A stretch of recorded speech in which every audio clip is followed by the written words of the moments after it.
Bueno, continuando con nuestro libro de el cuento número 13 de Diana Sterfields, vamos a iniciar el siguiente capítulo que se llama El gigante afable.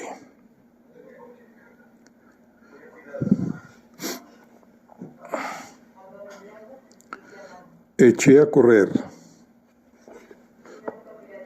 Salté por encima de los boquetes de las tablas, bajé de 3 en 3 los escalones, me resbalé una vez y me abalancé sobre el pasamanos para apoyarme. Agarré un puñado de hiedra, tropecé, recuperé el equilibrio y seguí bajando a trompicones. La biblioteca, no, hacia el otro lado, por debajo de una arcada. Ramas de sauce y de budelia se me enganchaban a la ropa, y en varias ocasiones estuve en un tris de caer mientras mis pies sorteaban los cascotes de esa casa en ruinas. Al final, inevitablemente caí al suelo, y de mi boca escapó un alarido. ¡Oh, Dios mío! ¡Oh, Dios mío! ¿Te he asustado?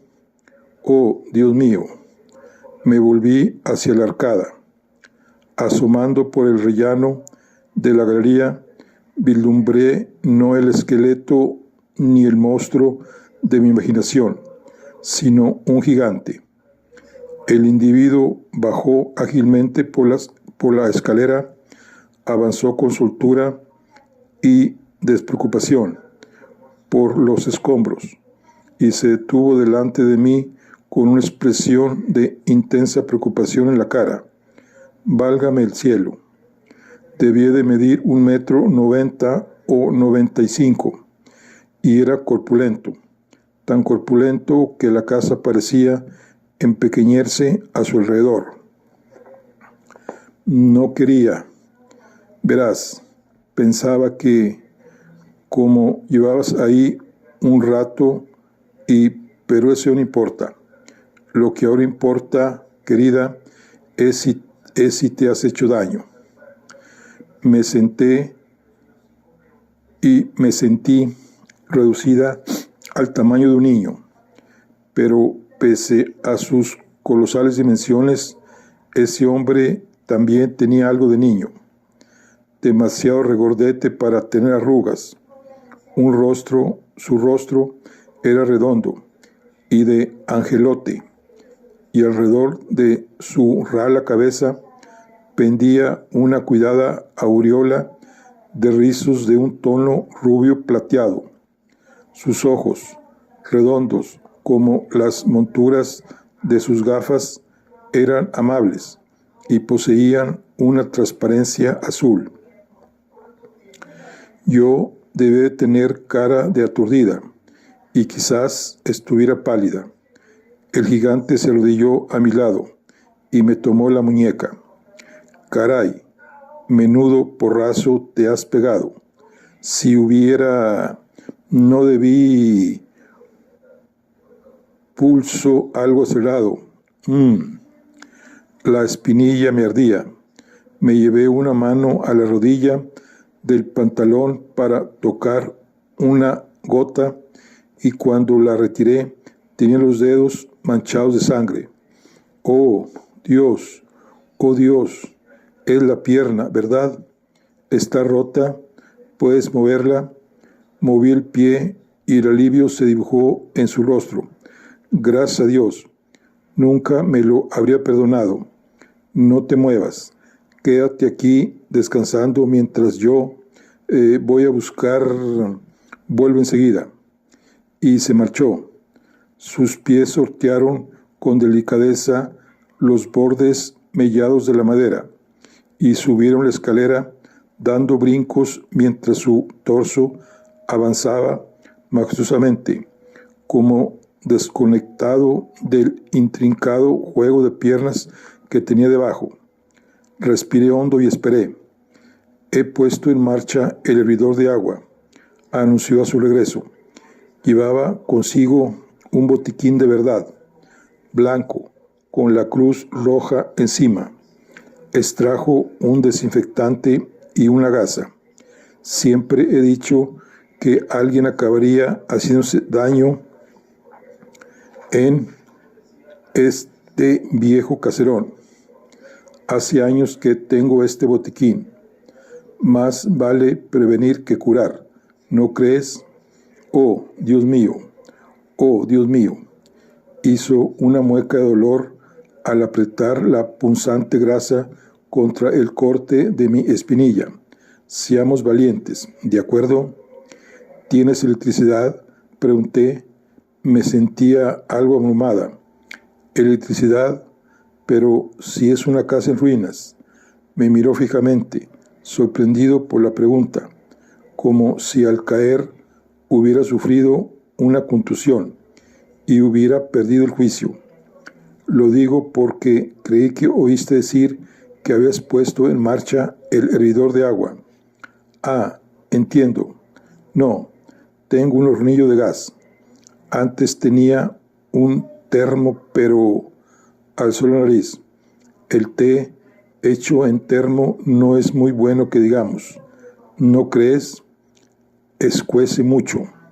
Solo un poco. Buena chica, te has pegado un buen portazo. Y ahora el té con limón y azúcar. Leche no, lo siento, no hay nevera. Me encantaría con limón. Bien, y ahora te pondremos cómoda. Ha dejado de llover. Té en el jardín. Se dirigió a la imponente puerta del vestíbulo y descorrió el pasador. Con un menor chillido de lo que esperaba, las hojas se abrieron e hice ademán de levantarme. No te muevas.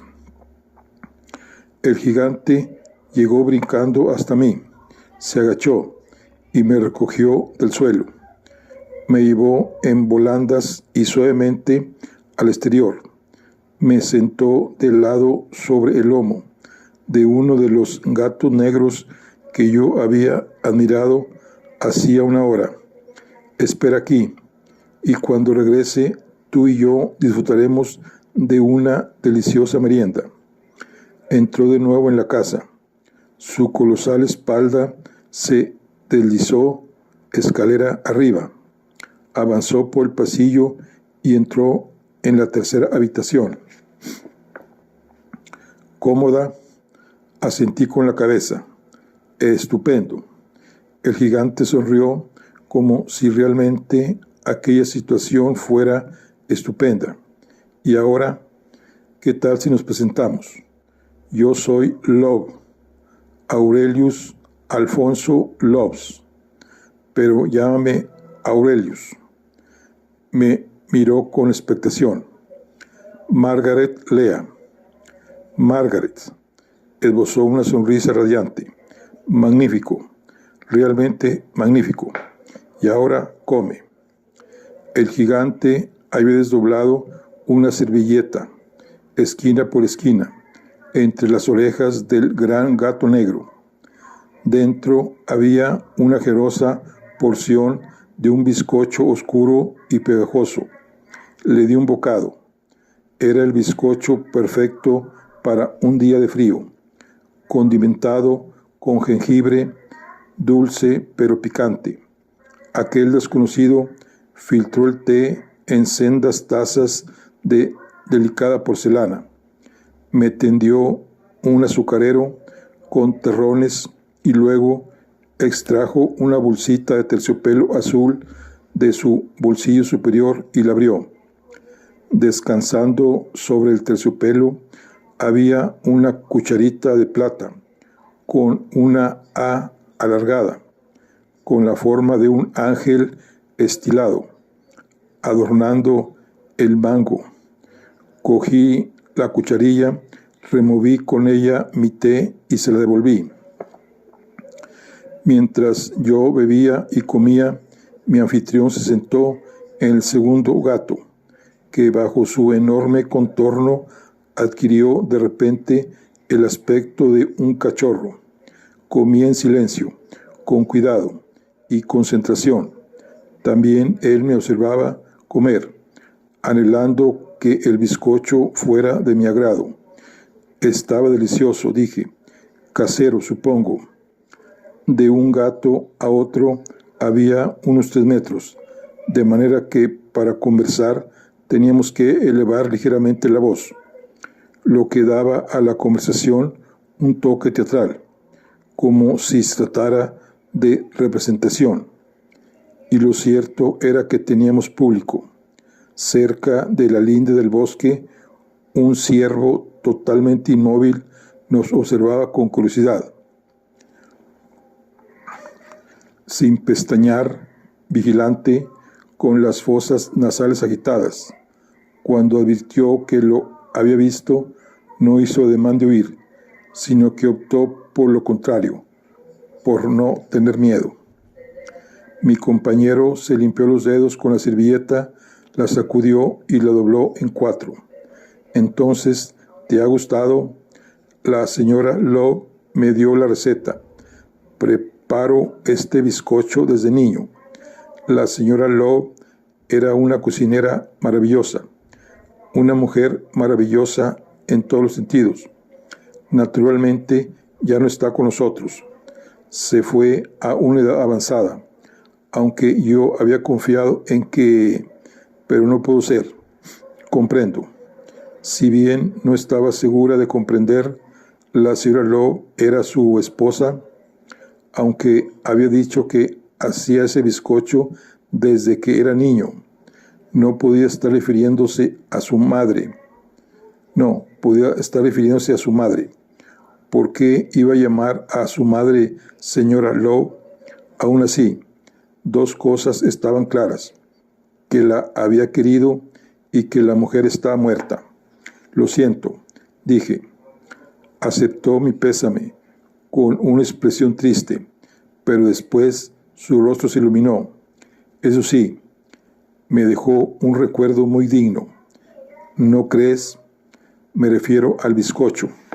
Desde luego, hace mucho que la perdiste. Lo meditó. Casi 20 años. Aunque parece más tiempo, o menos, depende de cómo se mire. Asentí con la cabeza. Seguía sin entender. Permanecimos callados un rato. Contemplé el parque de ciervos.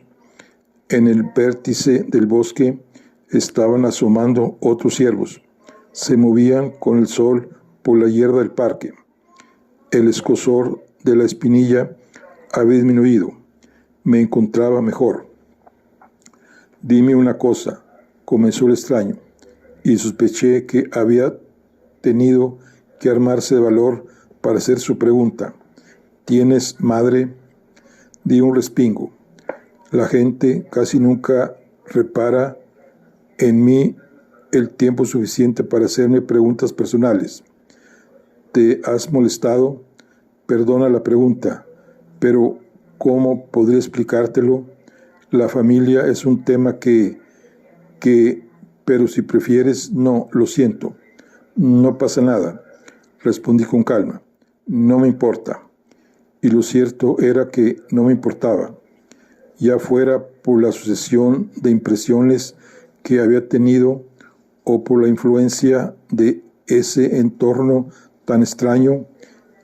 El caso es que sentía que todo lo que pudiera contar sobre mí en aquel lugar, a ese hombre, permanecería siempre ahí, con él, y no llegaría a ningún otro lugar del mundo.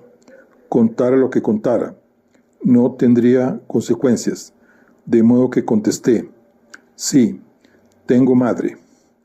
¿Tienes madre? ¿Qué? Oh, qué. Una expresión extrañamente intensa, de tristeza o nostalgia, asomó en sus ojos. ¿Hay algo más maravilloso que tener madre?, exclamó al fin. Era claramente una invitación a que continuara hablando. Entonces, ¿tú no tienes madre?, le pregunté. Aurelius torció un poco el gesto. Desgraciadamente, siempre he querido, o un padre. incluso hermanos y hermanas, alguien que me perteneciera de verdad. De niño hacía ver que tenía una familia. Me inventé una completa. Generaciones enteras. Te habrías reído. No había nada irrisorio en su rostro mientras hablaba. Pero una madre propiamente dicha, una madre real, conocida, está claro que todo el mundo tiene una madre. Eso lo sé. El caso es saber quién es tu madre. Y yo siempre he confiado en que algún día, porque no es algo imposible, ¿verdad? De modo que todavía mantengo la esperanza. Es algo realmente triste. Se encogió de hombros, procurando sin éxito que el gesto pareciera despreocupado. Me habría gustado tener madre. Señor Lowe. Aurelius, por favor. Aurelius, la relación con las madres no siempre es tan agradable como imaginas. Oh, mi comentario pareció tener el impacto de una gran revelación. Me miró detenidamente. ¿Hay peleas? No exactamente. Frunció el entrecejo. ¿Malos entendidos? Negué con la cabeza. Peor, estaba estupefacto. Buscó el posible problema en el cielo, en el bosque y por último en mis ojos. Secretos, le dije. Secretos. Sus ojos se abrieron en dos círculos perfectos. Desconcertado, meneó la cabeza, tratando por todos los medios de entender a qué me estaba refiriendo. No sé cómo ayudarte. Sé muy poco de familias. Mi ignorancia es más vasta que el océano. Lamento que entre vosotros haya secretos. Estoy seguro de que tienes tus razones para sentirte así. La compasión endulzó su mirada y me tendió un pañuelo blanco cuidadosamente doblado. Lo siento, dije. Debe de ser una reacción de efectos retardados. Eso espero. Mientras me enjuagaba las lágrimas, Aurelio se volvió hacia el parque de ciervos. El cielo estaba oscureciendo lentamente. Seguí la dirección de sus ojos y divisé un destello blanco, el pelaje claro del ciervo que galopaba con agilidad hacia el abrigo de los árboles. Cuando noté que se movía el pomo de la puerta, pensé que era un fantasma. Le expliqué. Oh, un esqueleto. ¿Un esqueleto? ¿Yo? ¿Un esqueleto? Rió encantado, mientras todo su cuerpo parecía temblar de alegría. Y al final resultaste ser un gigante. ¿Y qué lo digas? Todo un gigante. Se secó los ojos humedecidos por la risa y dijo, la verdad es que en este lugar sí hay un fantasma, o por lo menos eso dicen.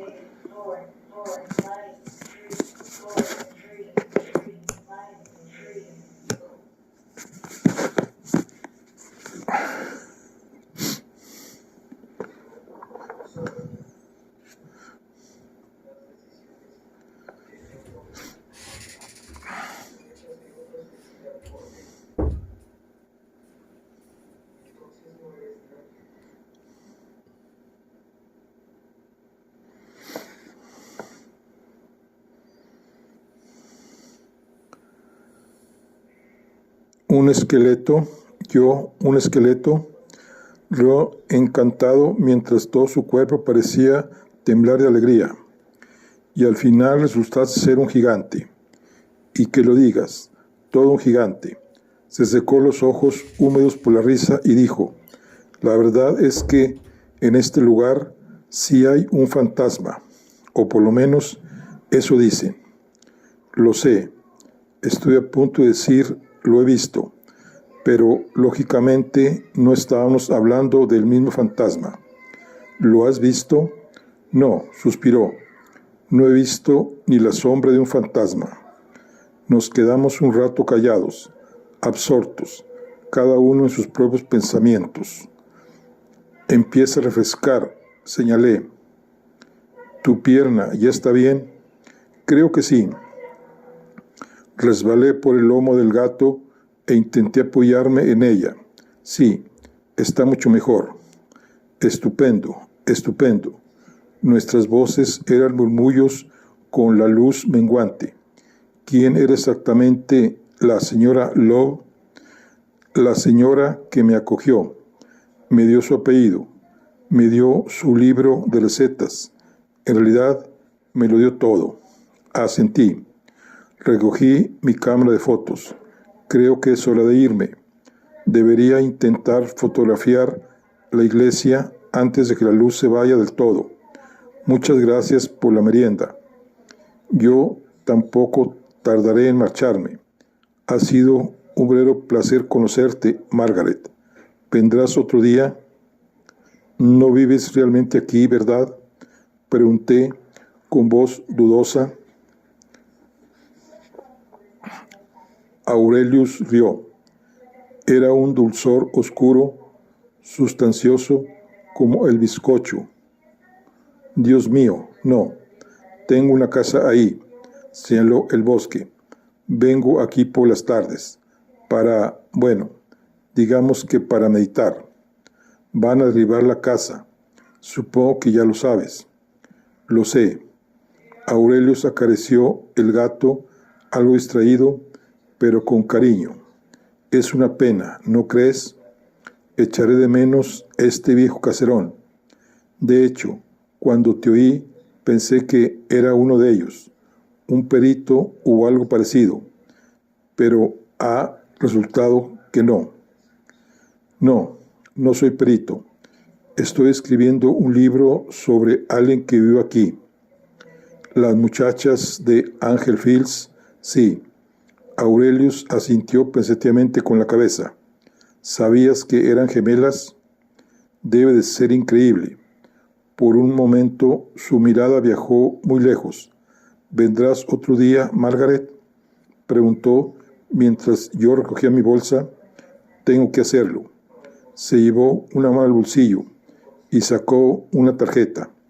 Aurelius Love, servicio de caterings tradicional, inglés para bodas, bautizos y fiestas. Me señaló la dirección y el número de teléfono. Llámame cuando vuelvas por aquí. Te invitaré a mi casa y te prepararé una merienda de verdad.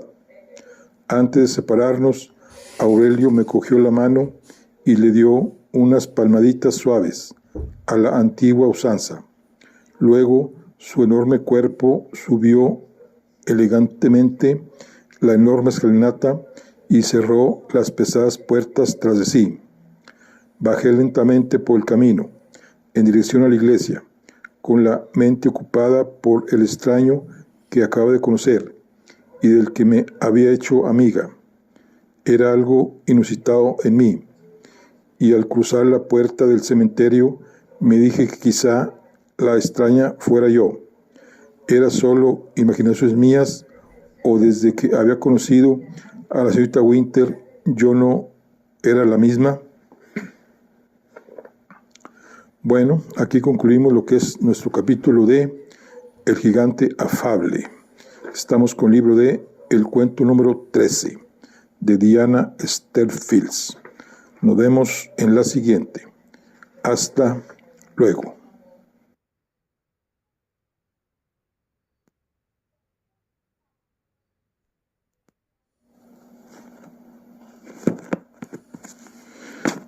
Bueno, continuando con nuestro libro de El cuento número 13 de Diana Esther Fields, vamos a iniciar lo que es el capítulo número 15.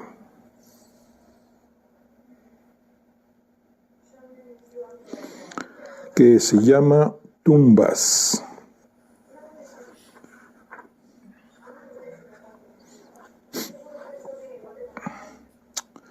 Había recordado que necesitaba luz cuando ya era demasiado tarde, así que descarté hacer más fotografías.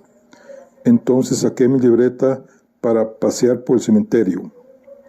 Angel Fields era una población antigua pero pequeña y había pocas tumbas. Encontré a John Dickens llamado al Jardín del Señor y también a una mujer, Marta Dune, sierva leal de nuestro Señor, cuyas fechas de nacimiento y muerte coincidían bastante con las que esperaba del ama. Anoté los nombres, las fechas y las inscripciones en mi libreta. En una tumba había flores frescas, un alegre ramo de crisantemos naranjas, y me acerqué para ver a quien recordaban con tanto afecto. Era Joan Mary Love, siempre recordada. Aunque busqué detenidamente, no vi el apellido Angel Fields por ningún lado. Mi desconcierto con todo no duró más de un minuto. La familia de la casa grande no podía tener tumbas corrientes en el cementerio. Sus tumbas serían más ostentosas, con efigies y extensos epitafios grabados en lápidas de mármol, y estarían dentro en la capilla.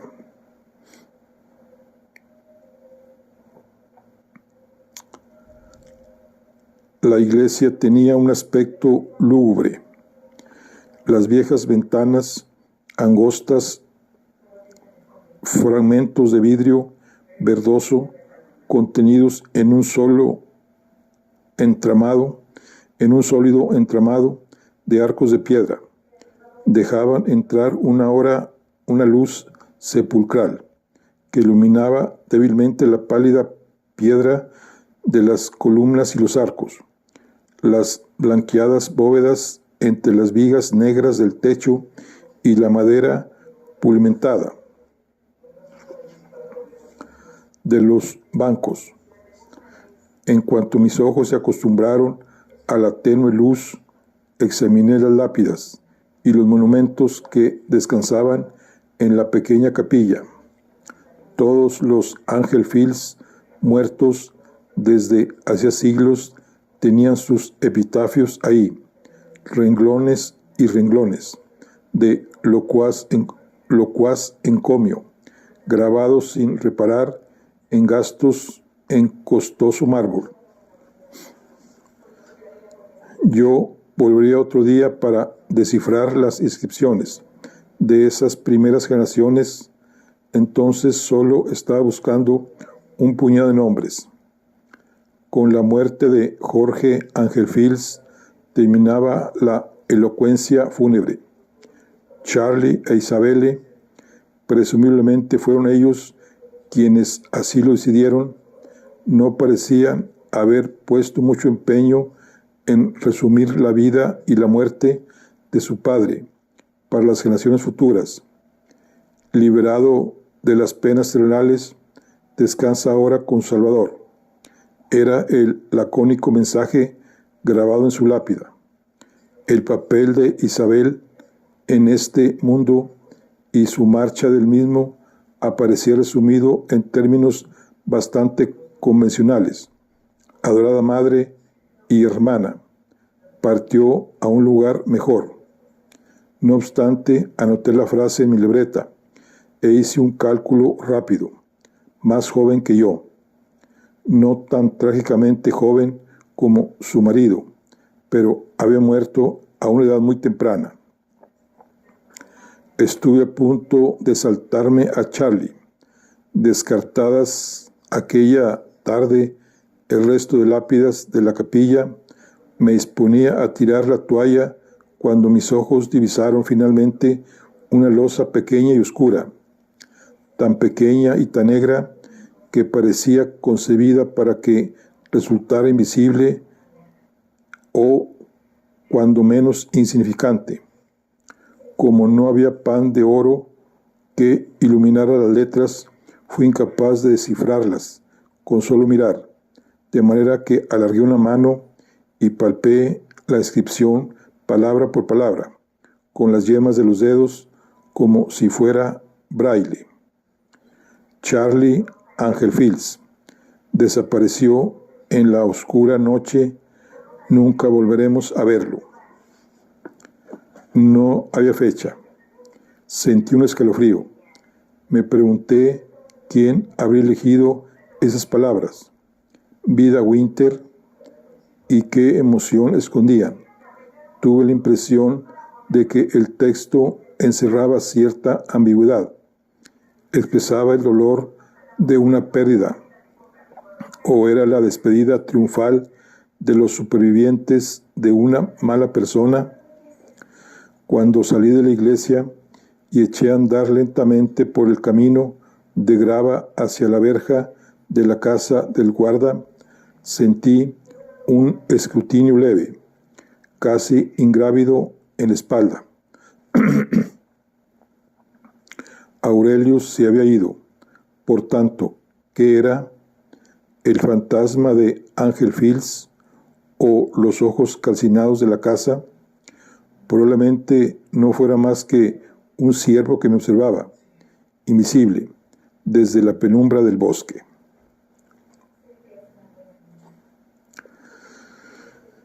Es una pena que no puedas ir a casa unas horas, dijo mi padre en la librería esa noche. Ya estoy en casa, protesté, fingiendo no entenderlo. Sin embargo, yo sabía que estaba hablando de mi madre. Lo cierto era que no podía soportar su brillo de hojalata ni la inmaculada claridad de su casa. Yo vivía entre sombras. Me había hecho amiga de mi dolor, pero sabía que en casa de mi madre mi dolor no era bienvenido. A ella le habría encantado tener una hija jovial y habladora cuya alegría le hubiera ayudado a desterrar sus propios miedos. En realidad, mi madre temía mis silencios. Preferiría mantenerme alejada. Tengo muy poco tiempo, expliqué. La señorita Winter está impaciente porque prosigamos con el trabajo. Además, solo quedan unas semanas para Navidad. Volveré para entonces. Sí, dijo papá, falta poco para Navidad. Parecía triste y preocupado. Sabía que yo era el motivo de su tristeza y su preocupación, y lamentaba no poder hacer nada al respecto. He cogido algunos libros para llevármelos a casa de la señorita Winter. Lo he anotado en las fichas. Está bien, no te preocupes. Esa noche, arrancándome de mis sueños, siento una presión en el borde de mi cama. El pico de un hueso apretándose contra mi carne a través de las mantas. Es ella. Por fin ha venido a buscarme. Solo tengo que abrir los ojos y mirarla, pero el miedo me paraliza. ¿Qué aspecto tendrá? ¿Será como yo, alta, delgada y de ojos oscuros? ¿O he ahí mi temor? ¿Ha venido directamente desde la tumba? ¿Con qué cosa horrible estoy a punto de reencontrarme? El miedo desaparece. Me he despertado. Ya no siento la presión a través de las mantas. Solo había existido en mi sueño. No sé si me siento aliviada o decepcionada. Me levanto, hago la maleta y en la desolación del amanecer invernal caminé hasta la estación para tomar el primer tren al norte. Bueno, aquí concluimos la charla del día de hoy. Estamos con el libro de El cuento número 13 de Diana Sterfields. Nos vemos en la siguiente. Hasta luego.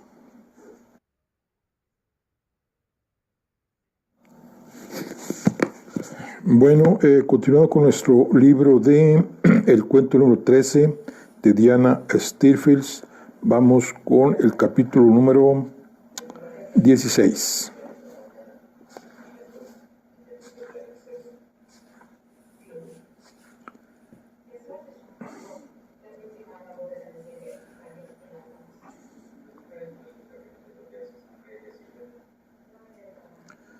Que está en la parte de nudos.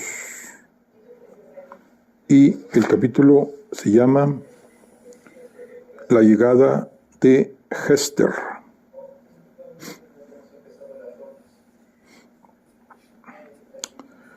Cuando había salido de Yorkshire el mes de noviembre, avanzaba poco a poco, y a mi regreso apenas le quedaban unos días para sumergirse en diciembre. Diciembre me produce dolores de cabeza y reduce mi apetito ya de por sí escaso. Me mantiene en vela por las noches con su oscuridad húmeda y fría, inquieta. Apenas puedo concentrarme en la lectura. Dentro de mí hay un reloj que empieza a correr el 1 de diciembre, midiendo los días, las horas y los minutos, restando el tiempo que falta para una fecha concreta, la celebración de la fecha en que mi vida se hizo y se deshizo, mi cumpleaños. Detesto diciembre. Ese año mi aprensión era todavía más intensa, debido al tiempo. Un cielo plomizo oprimía la casa, obligándonos a vivir en un entorno crepúsculo. A mi llegada encontré a Judith yendo de una estancia a otra, recogiendo lámparas de mesa, lámparas de pie y lámparas de lectura de las habitaciones de invitados, siempre vacías, y repartiéndolas por la biblioteca, el salón y mis dependencias. Hacía lo que fuera para mantener a raya la penumbra gris que acechaba en cada recodo, debajo de cada silla, en los pliegues de las cortinas y las jaretas de la tapicería. La señorita Winter no me preguntó qué había hecho aquellos días. Tampoco me habló de la evolución de su enfermedad. Pero, pese a la brevedad de mi ausencia, su deterioro era evidente. Los chales de cachemira caían en pliegues aparentemente vacíos sobre su encogido cuerpo, y los rubíes y esmeraldas de los dedos parecían haberse dilatado. Tanto habían enflaquecido sus manos. La línea blanca visible en la raya del cabello antes de mi partida se había ensanchado y trepaba por cada pelo, diluyendo sus matices metálicos en un tono anaranjado más tenue. Sin embargo, su fragilidad física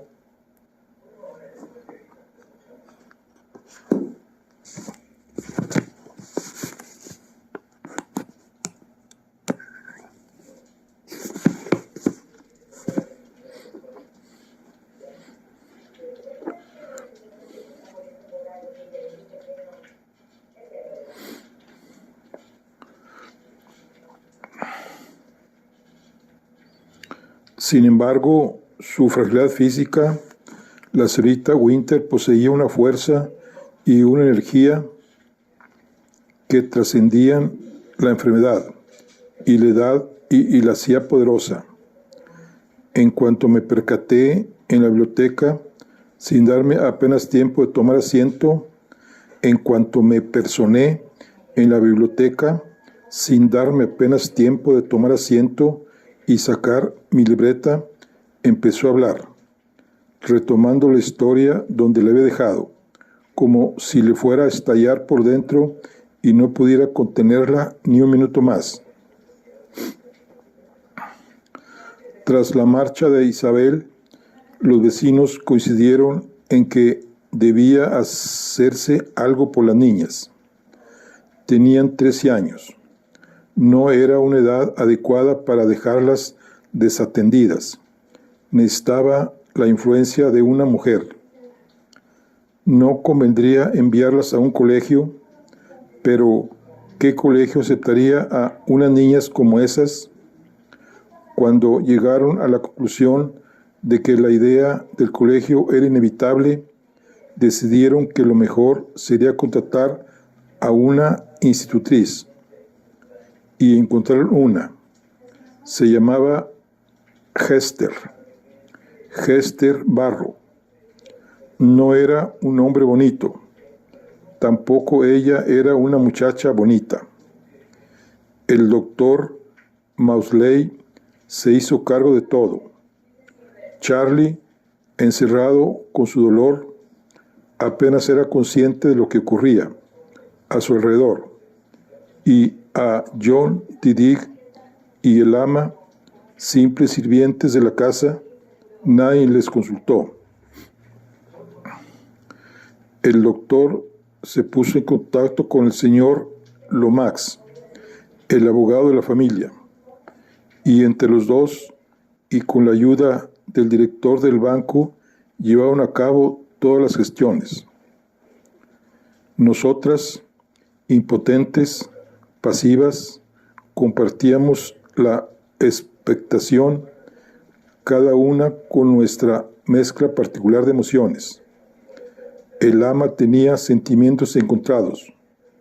Desconfiaba instintivamente de esa extraña que se disponía a entrar en sus dominios, y además temía que por la institutriz se descubrieran sus deficiencias, pues llevaba años al frente de la casa y conocía sus limitaciones, pero también abrigaba algunas esperanzas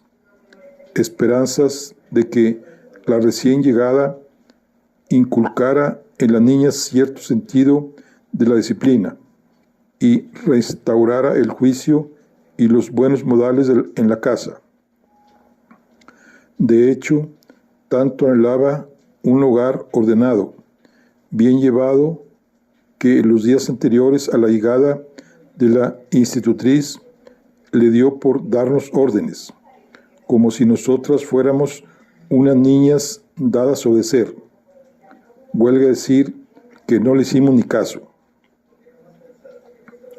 Los sentimientos de John Didig no eran tan contradictorios. Simplemente se mostraba hostil ante la novedad. No se dejaba arrastrar por las interminables conjeturas del ama sobre cómo iban a ser las cosas, y se abstenía, sirviéndose de su silencio, de alimentar el optimismo que amenazaba con echar raíces en el corazón del ama. Si es la persona adecuada, o saber lo mucho que podría mejorar las cosas, decía ella, pero él se limitaba a mirar por la ventana de la cocina. Cuando el médico le sugirió que recogiera a la institutriz en la estación con la berlinda, reaccionó de una manera muy grosera. No tengo tiempo para ir por el condado recogiendo a condenadas maestrillas, contestó, y el médico se vio obligado a organizarse para poder acudir él personalmente. John no había vuelto a ser el mismo desde el incidente del jardín de las figuras, y entonces, con la inminente llegada de aquel nuevo cambio, pasaba muchas horas solo rumiando acerca de sus propios miedos y preocupaciones con respecto al futuro. Esa intrusa representaba un par de ojos nuevos, un par de oídos nuevos, en una casa donde nadie había mirado ni escuchado como es debido desde hacía años. John Didig, acostumbrado a los secretos, intuía problemas. Todos, a nuestra manera, nos sentíamos intimidados. Todos, menos Charlie, claro. Cuando por fin llegó el día, únicamente Charlie se comportó como siempre. Aunque recluido e invisible, su presencia se hacía notar por los ruidos y golpes que de vez en cuando sacudían la casa. Un estruendo al que nos habíamos acostumbrado, tanto que apenas lo oíamos. En sus desvelos por Isabela, el hombre había perdido la noción del tiempo, y la llegada de la institutriz no significaba nada para él. Esa mañana estábamos haraganeando en uno de los cuartos frontales del primer piso. Lo habrían llamado un dormitorio si la cama hubiese asomado por debajo de la pila de trastos que se habían amontonado encima de la manera en que se amontonan los trastos a lo largo de las décadas. Emmeline estaba deshaciendo con las uñas los hilos de plata que bordaban el estampado de las cortinas. Cuando conseguía liberar uno, se lo guardaba furtivamente en el bolsillo para añadirlo más tarde al tesoro que escondía bajo su cama. De pronto, algo interrumpió su concentración. Llegaba alguien, y comprendiera o no lo que eso significaba, se le había contagiado la expectación que flotaba en la casa. Emmeline fue la primera en oír la berlina. Desde la ventana observamos a la recién llegada descender del vehículo, alisarse las arrugas de la falda con dos enérgicas palmadas y echar un vistazo a su alrededor. Miró hacia la entrada, a su izquierda, a su derecha y por último me aparté de un salto hacia arriba. Tal vez nos confundió con un efecto engañoso de la luz o con una cortina levantada por la brisa que se colaba por un cristal roto. Creyese ver una cosa u otra, a nosotros no nos vio, pero nosotros sí la veíamos, a través del nuevo agujero abierto por Emmeline en la cortina. No sabíamos qué pensar. Hester era de estatura media, de constitución media. Tenía un pelo que no era ni rubio ni moreno, la piel a juego, el abrigo, los zapatos, el vestido, el sombrero, todo tenía ese mismo tinte neutro. El rostro carecía de rasgos destacables. Sin embargo, no podíamos dejar de mirarla. La miramos hasta que nos dolieron los ojos. En cada poro de su pequeño rostro anodino había luz. Algo brillaba en su ropa y en su pelo. Algo irradiaba de su equipaje.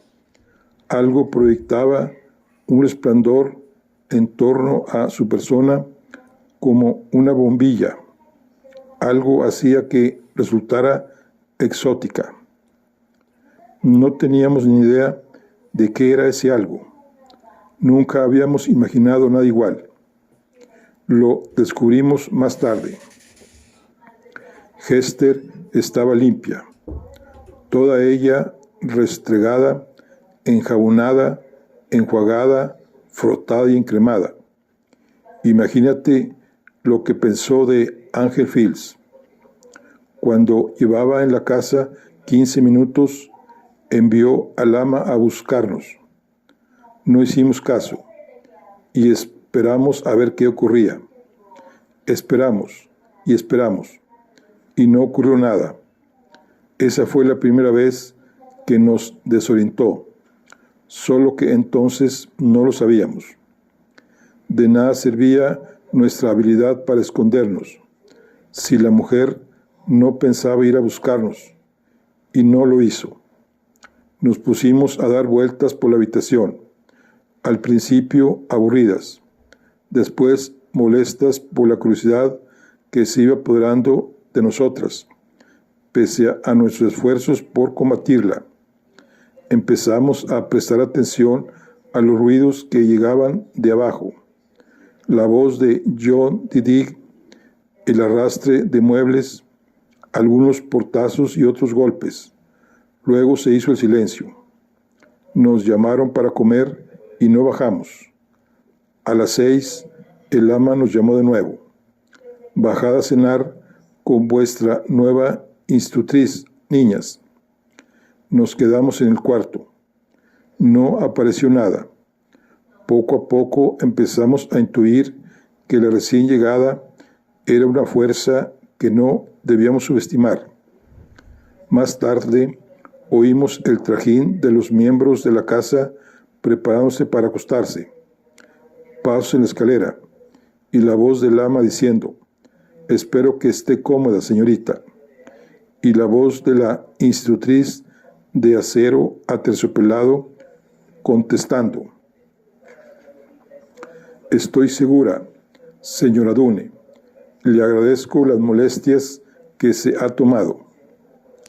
En cuanto a las niñas, señorita Barrow, no se preocupe por ellas, señora Dune, estarán bien. Buenas noches». Y después del roce de los pies del ama bajando con tiento por la escalera, el silencio. Cayó la noche y la casa dormía, menos nosotras.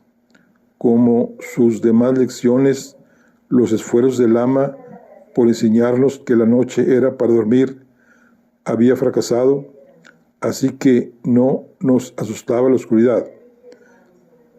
Pegamos la oreja a la puerta de la institutriz, pero solo oímos las tenues rascaduras de un ratón bajo las tablas del suelo, y continuamos nuestra excursión hacia la despensa. La puerta no se abrió. En toda nuestra vida jamás se había utilizado la cerradura, pero esa noche un rastro fresco de aceite la delató. Ajena al problema, Emmeline aguardaba pacientemente a que la puerta se abriera, como hacía siempre, convencida de que en unos instantes podría ponerse morada de pan, mantequilla y mermelada. No había por qué alarmarse. El bolsillo del delantal del ama, ahí estaría la llave. Ahí era donde estaban siempre las llaves, la anilla con las llaves oxidadas, y sin usar de las puertas, los cerrojos y los armarios de toda la casa, y pruebas interminables hasta averiguar qué llave correspondía a qué cerradura. El bolsillo estaba vacío. Emmeline, algo extrañada por la demora, empezaba a quitarse. La institutriz se estaba perfilando como un serio desafío, pero no podría con nosotras. Saldríamos. Siempre nos quedaba la opción de entrar en una de las casas de la aldea para pillar cualquier cosa para comer. El pomo de la puerta de la cocina empezó a girar. Poco después se detuvo. Ni los tirones ni las sacudidas consiguieron liberarlo. Estaba cerrado con candado. La ventana rota del salón había sido entablada y los postijos del comedor reforzados. Solo quedaba una posibilidad. Nos dirigimos hacia la enorme puerta de doble hoja del vestíbulo. Emmeline me seguía sin hacer ruido, presa del desconcierto. Tenía hambre. ¿A qué venía tanto trajín de puertas y ventanas? ¿Cuánto faltaba para que pudiera atiborrarse de comida? Un rayo de luna teñido de azul por el cristal tintado de las ventanas del vestíbulo bastó para iluminar los enormes, pesados e inalcanzables cerrojos en lo alto de las puertas que alguien había lubricado y corrido. Estábamos atrapadas. Emelina habló. Nam, Nam, dijo. Tenía hambre. Y cuando Emmeline tenía hambre, Emmeline tenía que comer. Así de sencillo. Nos vimos en un grave apuro. Tardó mucho, pero finalmente su pequeño cerebro comprendió que la comida que tanto ansiaba no iba a llegar. Una mirada de pasmo asomó en sus ojos. Emmeline abrió la boca y aulló.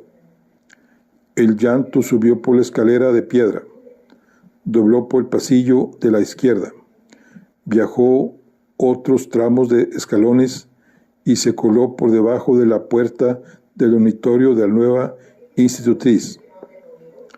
A ese primer sonido pronto se sumó otro, no los pasos arrastrados y miopes del ama, sino el andar presto y acompasado de Hester Barrow.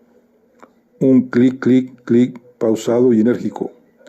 Fue bajando un tramo de escalera, continuó avanzando por un pasillo y llegó al descansillo. Me refugié entre los pliegues de las largas cortinas justo antes de que emergiera en el rellano. Era medianoche.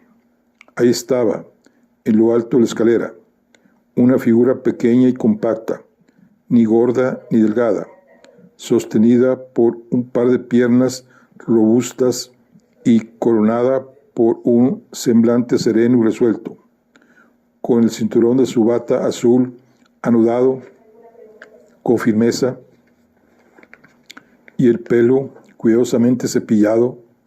Parecía dormir sentada y lista para enfrentarse rauda a la mañana.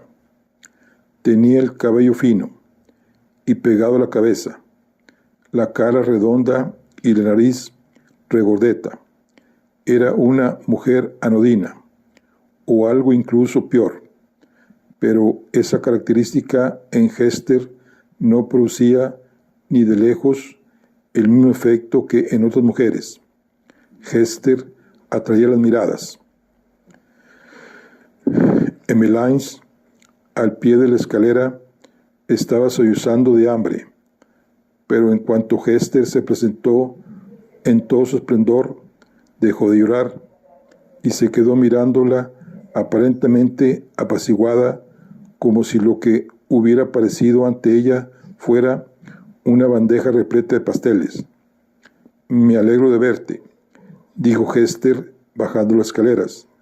Pero dime, ¿quién eres? ¿Adelaide o Emmeline? Emmeline, boquiabierta, no contestó. No importa, dijo la institutriz. ¿Quieres cenar? ¿Dónde está tu hermana? ¿Crees que a ella también querrá cenar? Nam, dijo Emmeline. Y yo no supe si era la palabra cenar o la propia Hester la que había provocado aquel sonido de mi hermana. Hester miró a su alrededor, buscando a la otra gemela.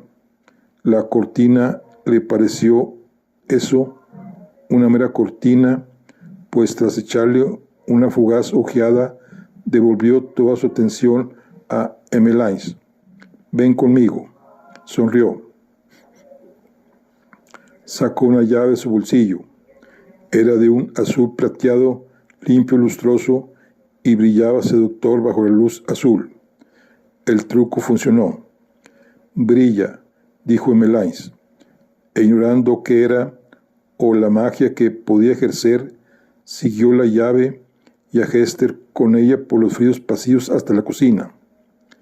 En los pliegues de la cortina, mis retorcijones de hambre se convirtieron en rabia. Hester y su llave. Emmeline se estaba repitiendo la historia del cochecito. Era amor. Era la primera noche y Hester había ganado. La suciedad de la casa no se contagió a nuestra impecable institutriz. Como habría sido de esperar, sino todo lo contrario. Exhaustos y polvorientos, los escasos rayos de luz que conseguían colarse por las mugrientas ventanas y los pesados cortinajes parecían posarse siempre en Hester. Ella los reunía en su persona y los lanzaba a la penumbra, renovados y revitalizados por su contacto.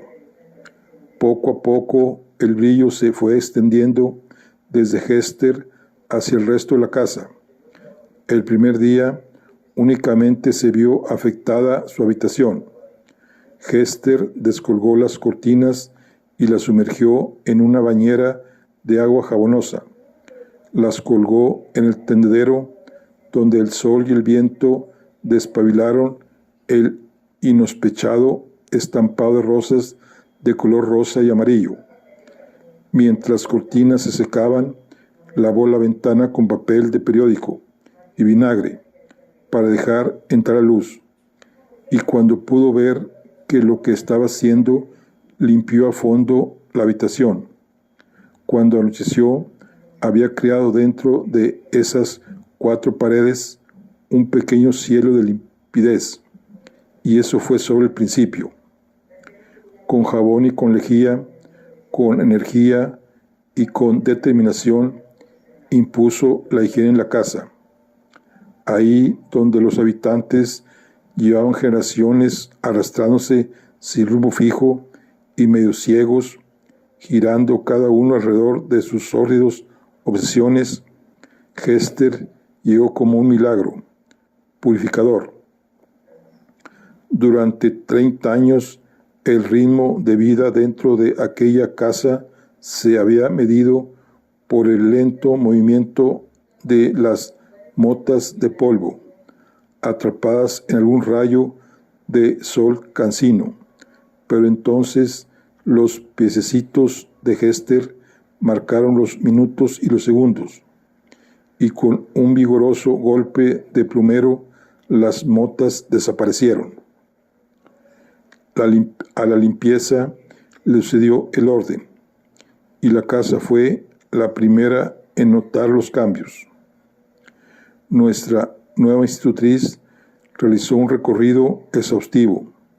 Empezó por abajo y fue subiendo, chasqueando la lengua y frunciendo el entrecejo en cada piso. No había armario o recoveco que escapara a su atención. Lápiz y libreta en mano, examinó hasta la última habitación, tomando nota de las manchas de humedad y las ventanas que hacían ruido, buscando chirridos en puertas y tablas, probando llaves viejas en cerraduras viejas y eticándolas. Dejaba tras de sí puertas cerradas con llave. Pese a tratarse de una primera inspección, la fase preliminar de la restauración propiamente dicha, en cada cuarto realizaba algún cambio. Una pila de mantas en un rincón, dobladas y colocadas en orden sobre una silla.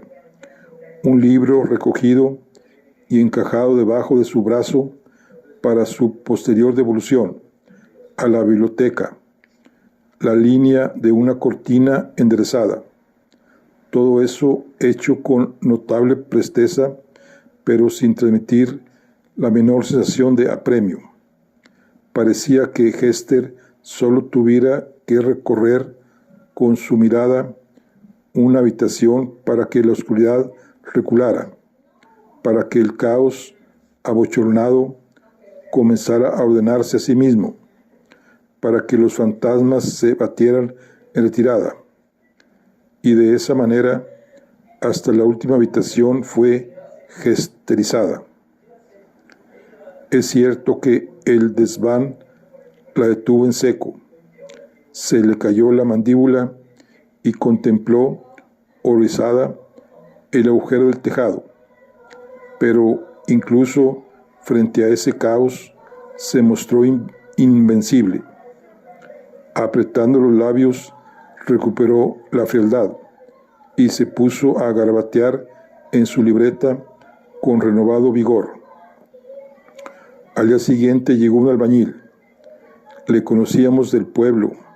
Era un hombre tranquilo y de andar pausado, que cuando hablaba alargaba las vocales para dar un descanso a la boca antes de pronunciar la siguiente consonante. Tenía siempre 6 o 7 trabajos en curso y raras veces terminaba alguno. Se pasaba su jornada laboral fumando cigarrillos y observando el trabajo que tenía entre manos, meneando la cabeza con gesto fatalista. El hombre subió al desván, con su habitual paso perezoso, pero después de pasar 5 minutos con Hester, se puso a darle al martillo, como si le fuera la vida en ello. Hester le había galvanizado. En unos días ya había establecido un horario para las comidas, un horario para acostarse y otro para levantarse. Unos días más y ya había zapatos limpios para estar en el interior de la casa y botas limpias para salir al exterior. No solo eso, sino que los vestidos de seda fueron lavados, remendados, reajustados y guardados para supuestas ocasiones especiales, y vestidos nuevos de popelín azul marino y verde con fajín y cuello blanco aparecieron para usarlos a diario. Emmeline prosperaba bajo ese nuevo régimen, comía bien y a horas regulares, y tenía permitido jugar, bajo estrecha supervisión, con las llaves brillantes de Hester. Incluso llegó a sentir verdadera pasión por los baños. El primer día se resistió, gritó y pataleó, mientras Hester y el ama la desvestían y la sumergían en la bañera. Pero cuando se vio en el espejo después del baño, cuando se vio limpia y con el pelo recogido en una cuidada trenza atada con un lazo verde, abrió la boca y entró en otro de sus trances. Le gustaba estar reluciente. Siempre que se hallaba en presencia de Hester, Emmeline la estudiaba a hurtadillas, a la espera de una sonrisa. Si Hester sonreía, lo cual no era nada infrecuente, Emmeline se quedaba mirándola encantada. Al poco tiempo aprendió a devolverle la sonrisa. Otros miembros de la casa también mejoraron.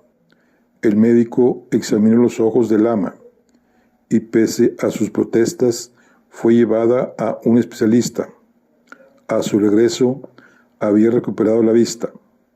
El ama se alegró tanto de ver el nuevo estado de pulcritud de la casa que se olvidó de todos los años vividos en la penumbra y rejuveneció lo suficiente para unirse a Hester en este espléndido nuevo mundo.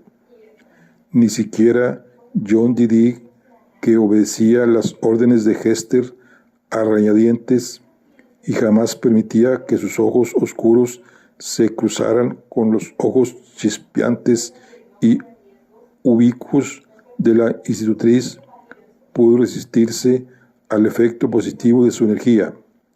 Sin decir una palabra a nadie, agarró las tijeras de podar y entró en el jardín de las figuras por primera vez desde el trágico incidente, y unió sus esfuerzos a lo que ya estaba haciendo la naturaleza para reparar la violencia del pasado. La influencia sobre Charlie fue menos directa. Él la evitaba, y así ambos estaban contentos. Hester solo deseaba hacer su trabajo, y su trabajo solo éramos nosotras, nuestras mentes, nuestros cuerpos y nuestras almas. Sí, pero nuestro tutor quedaba fuera de su jurisdicción, y por tanto lo dejaba tranquilo. Ella no era Jean Eyre y él no era el señor Rochester.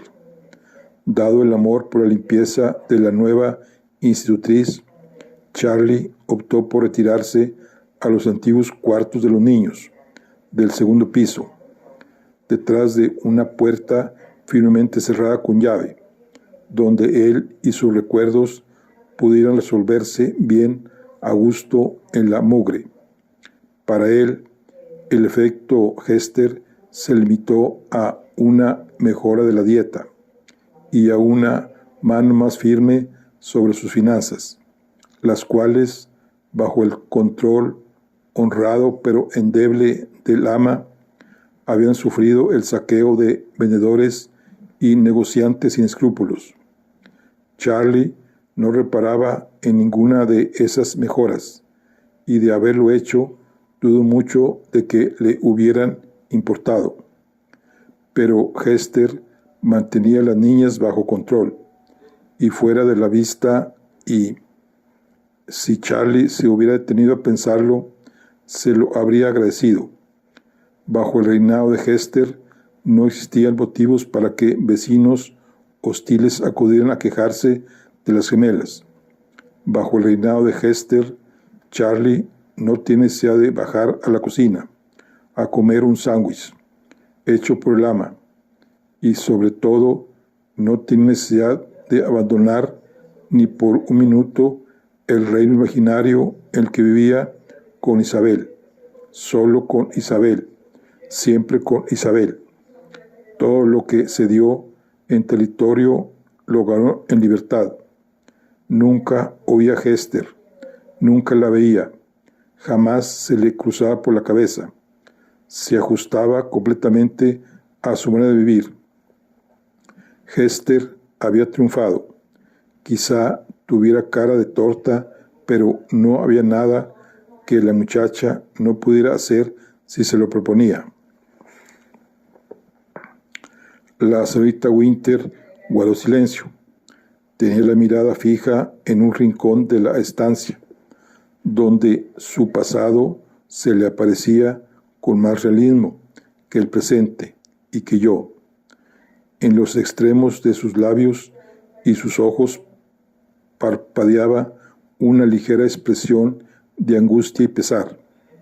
Consciente de la delgadez del hilo que la conectaba con su pasado, me preocupaba romperlo, pero también me preocupaba que no siguiera con el relato. El silencio se alargó. ¿Y usted? Pregunté con suavidad. ¿Qué pensaba usted? Yo pestañeó levemente. Oh, a mí me caía bien. He ahí el problema. ¿Problema? La señorita Winter pestañeó de nuevo. Se acomodó en su butaca y se volvió hacia mí con una mirada nueva, afilada. Había cortado el hilo. Creo que es suficiente por hoy. Puede irse. Bueno, pues aquí concluimos la charla de hoy. Estamos con el libro de El cuento número 13 de Diana Sterfields. Nos vemos en la siguiente. Hasta luego.